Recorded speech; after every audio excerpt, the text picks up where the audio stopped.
Os 7 processos mentais básicos para a aprendizagem da matemática nos anos iniciais. Taan, na época em que atuou como professor, sugeria o uso de materiais manipulativos no ensino da matemática. A criança aprende pela sua ação sobre o meio onde vive. A ação das crianças sobre os objetos, através dos sentidos, é o meio necessário para que ela consiga realizar uma aprendizagem significativa. Para o professor ter sucesso na organização de situações que propiciem a exploração matemática pela criança, é fundamental que ele conheça os 7 processos mentais básicos para a aprendizagem matemática, que são correspondência, comparação, classificação, sequenciação, seriação, inclusão e conservação. Correspondência é o ato de estabelecer relação um a um dedo para cada número, uma ficha verde para cada ficha vermelha, uma peça para cada lacuna, um avião para cada dinossauro. Ao longo do processo de desenvolvimento, o jogo desenvolve papel preponderante, seja na construção dos esquemas motores, nas estruturas mentais, do conhecimento físico e social, seja na compreensão e observação das regras, no equilíbrio emocional ou no estabelecimento de relações interpessoais. Então, quando a criança não tem o conhecimento de correspondência para os anos iniciais, a gente propõe que seja usado jogos e brincadeiras, né? Porque a criança aprende com o corpo e com a vivência. Então, algumas ideias de como, quando a criança não faz essa relação um a um de correspondência. Então, alguns jogos para trabalhar a correspondência.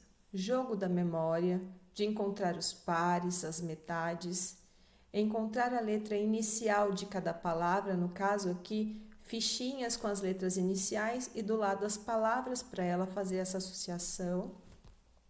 E massinha em caixas de ovos, onde ela pode manipular a massinha, fazer as bolinhas e colocar uma bolinha para cada lacuna da caixa de ovos. São alguns exemplos de jogos e brincadeiras para trabalhar a correspondência. Comparação é o ato de estabelecer semelhanças e diferenças. Então, aqui na primeira figura, todos são dinossauros, mas há dinossauros azuis e dinossauros roxos, lilás. Ao lado nós temos 2 bolas, mas uma é maior e a outra é menor. Embaixo nós temos dinossauros e aviões, uns são baixos e outros são altos. O avião voa e o dinossauro anda. Os cachorros possuem cores diferentes. Então é sempre importante a gente estimular, através de perguntas, essas reflexões nas crianças, para que elas nos deem as respostas. Porque as respostas delas nos indicam o que ela está pensando, como que é a elaboração que ela fez a respeito desse assunto. Comparação. Alguns jogos para trabalhar a comparação. Caixa de brinquedos.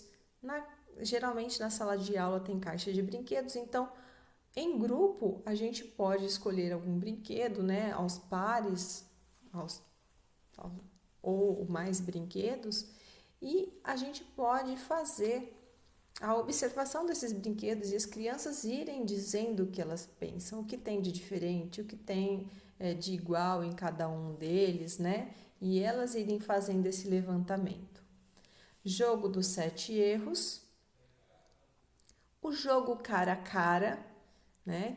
Que é um jogo que tem as carinhas, vocês devem conhecer, que joga em dupla, né? E cada um tem a carinha e aí a gente vai comparando as semelhanças e diferenças entre eles. E aqui o exemplo do Cuciner, que são essas barrinhas, né? Geralmente a gente usa para estudar fração. Aqui a gente pode usar para comparação, comparando o tamanho das barrinhas, as cores. Classificação é o ato de separar em categorias de acordo com semelhanças ou diferenças. Então, na fase anterior, ele conseguiu perceber que há semelhanças e diferenças, e agora ele vai separar, ele vai agrupar segundo essas características. Então, aqui na primeira imagem, a criança, ela não separou por objetos, ela separou por cores. Ela classificou por cores, então lá os objetos que tinham roxo, depois os que tinham azul, os que tinham amarelo. Outras crianças podem separar os dinossauros, os aviões, os peões e as flores, por exemplo. Ao lado, a gente tem os animais. Essa criança também separou por cores. Ela colocou acima os que tinham preto e embaixo os que tinham branco. Outra criança poderia separar os animais que têm penas e os que têm pelos, os que andam dos que voam. Classificação. Alguns jogos para trabalhar a classificação. Reorganização da caixa de brinquedos em outras caixas, então aí eles vão separar os brinquedos e o critério de separação precisa vir deles. E aí é muito importante que o professor faça essa intervenção, essa mediação, questionando para que eles vão levantando as hipóteses. E muitas vezes a hipótese de uma criança não é a da outra, e aí vão surgir N situações que vão possibilitar e permitir o avanço desse conhecimento. Organização de feirinha com embalagens, que é aquela onde a gente pede as embalagens para as crianças, né, para trabalhar aí já questão de valor, né? Com os pequenos a gente pode trabalhar a feirinha inicialmente separando as embalagens, classificando as embalagens. Então, nem tudo no supermercado fica junto. Então, quem pode ficar com quem? E aí, geralmente, eles vão estabelecer alguns critérios. Os de limpeza vão ficar juntos, os de comer vão ficar juntos. Organizar blocos lógicos por formas geométricas ou por cores. Organizar tampas de garrafa por cor ou formato. E novamente aqui o jogo cara a cara, né? Que na verdade ele é um jogo de classificação, né? A pessoa pergunta: você tem um personagem que tem boné? Não, né? Então ele tem boné, ele tem olhos castanhos, ele tem uma porção aí de características. E aí a gente vai classificando os personagens dos jogos. Sequenciação é o ato de fazer suceder a cada elemento um outro sem considerar a ordem entre eles. Então, olha aqui, a criança, ela fez uma sequência, no entanto, não tem um critério ou uma ordem, né? Ela apenas alinhou primeiro as fichas, mas a gente vê que as cores não formam uma sequência. E depois a gente vê os pininhos, que também ela conseguiu fazer uma sequência, mas não tem uma ordem. Ela não usou uma ordem, por exemplo, de tamanho que ela poderia usar aqui. Sequenciação. Alguns jogos para trabalhar a sequenciação. Confecção de colar de contas. Então, põe no barbante, né, as contas ou o macarrão, né, aquele macarrão com furinho, e a criança vai colocar um após o outro. Pode ser um macarrãozinho colorido para observar que de repente ela não vai usar aí ou vai, né? E aí é um olhar que o professor vai ter que ter atento a isso. Uma sequência. Enfileiramento de dominós, aquele que a gente vai colocando a pecinha de dominó uma após a outra para depois derrubar com o dedo.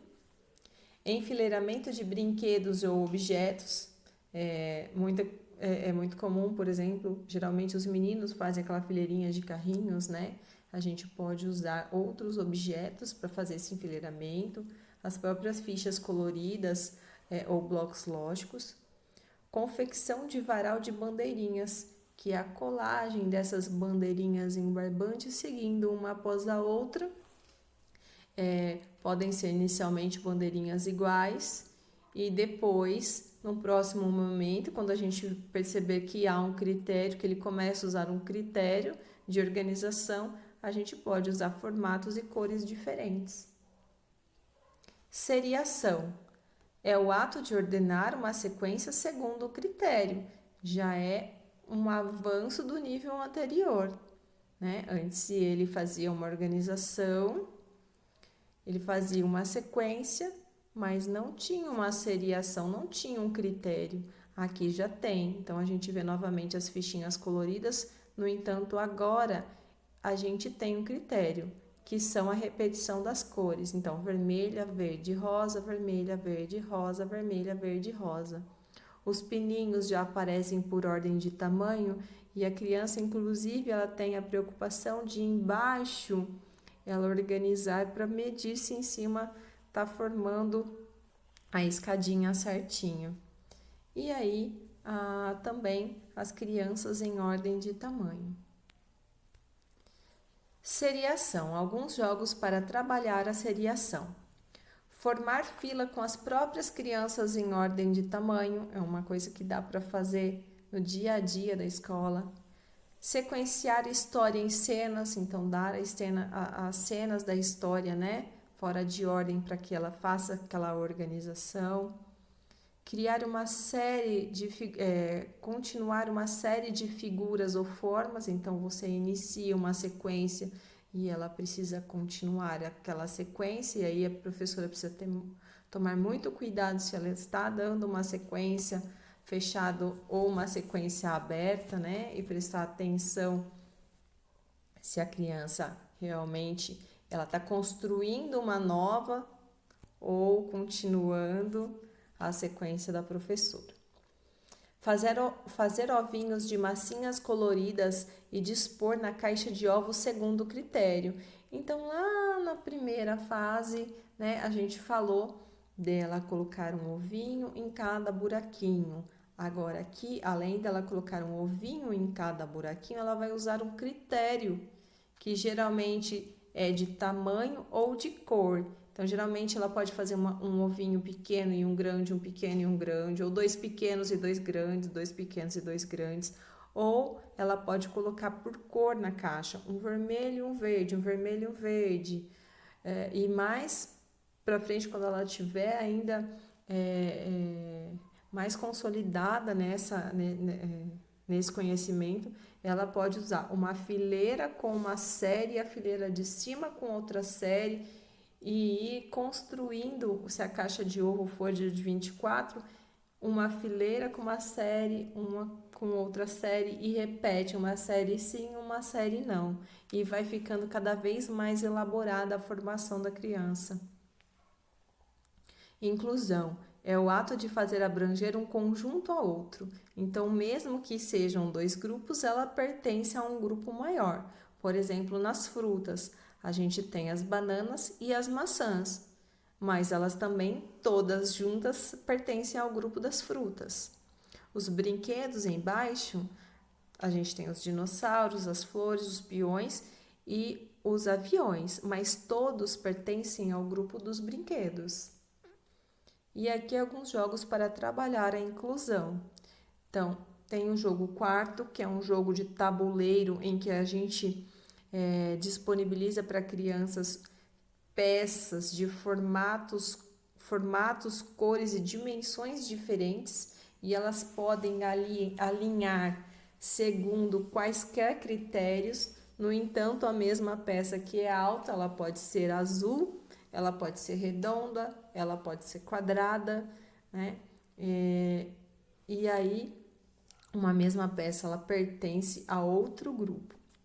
O próprio cara a cara, novamente, né? Como aquele conhecimento em aspiral, que ele vai e ele volta, e, né? Eles são conhecimentos que se complementam. No cara a cara também a gente tem a inclusão, porque suponhamos que o mesmo pouquinho que tem boné, ele também tem uma camiseta vermelha, por exemplo, ou ele também é negro, ou ele também é branco. Ele pertence a um grupo, mas também pertence a outro. Aqui, novamente, a gente pode usar as tampas coloridas, né? Porque elas podem ser classificadas tanto por cor quanto por tamanho. Então, a mesma tampa que ela é pequena, ela também é azul ou vermelha. E frutas ou flores diferentes, como na página anterior a gente tinha as maçãs e as bananas, que eram todas do mesmo grupo de frutas. Aqui a gente tem as rosas e as margaridas, e ambas são do grupo das flores. Conservação é o ato de perceber que a quantidade não depende da arrumação. Então, quando você disponibiliza a mesma quantidade de fichinhas vermelhas como na primeira imagem para a criança e pede para que ela veja se tem a mesma quantidade e ela confirma que tem a mesma quantidade e em seguida, como na foto ao lado, você apenas separa as fichinhas. Se ela disser que na fileira de baixo há mais peças, é porque ela não possui ainda esse pensamento de conservação. Ela ainda não estabeleceu essa conservação. Na figura de baixo também a gente arrumou de outra forma, em círculos.